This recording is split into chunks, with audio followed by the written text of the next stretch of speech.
Ito yung ni-repair natin na Daikin. Observe natin 3 minutes dapat aandar siya. Saka pag mamaya gagana na siya ng maayos, magmo-moist na dito. Ayan. 3 minutes pa po yan, antayin natin.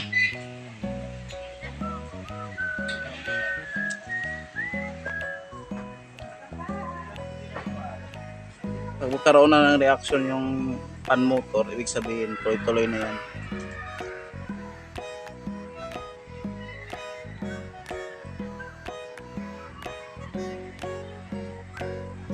Ayan, tayo lang natin.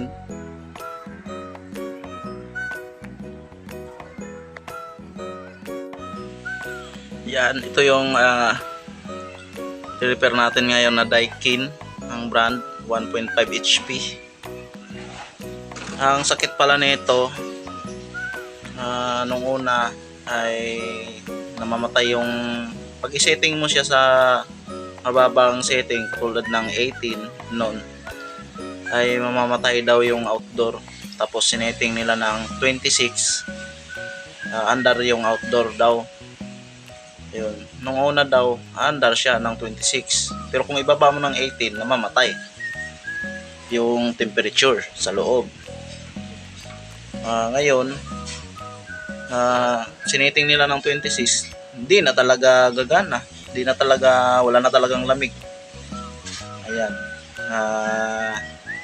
Ito yung kadalasang sakit ni Daikin na aircon. Ayan, papalitan natin ng pyesa dito sa motherboard. Ayan. Sir, tumaas na po. Ayan, sobrang lamig na yan dyan. Umabot na ng 5. Abot pa to ng 6. Ayan o, tingnan mo, napansin mo, bumerit yung pressure. O. Tumaas na dito, 5. Send ko na lang sa ito mamaya. O, 5.6 na o.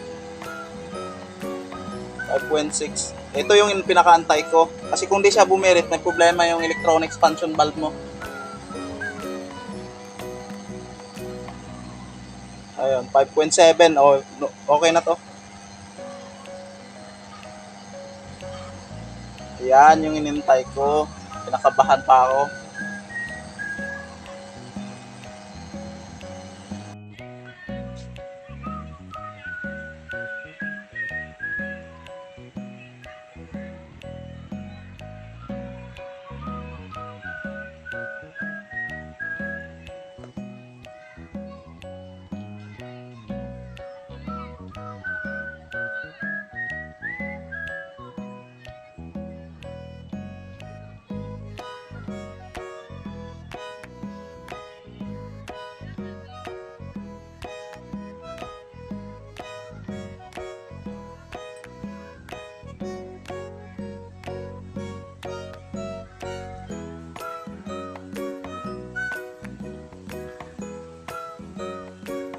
Ayun, umikot na.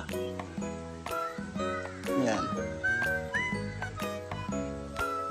Yan, bumirit na yung compressor. Yan. Ayos na. Solved na ito. Gumana na.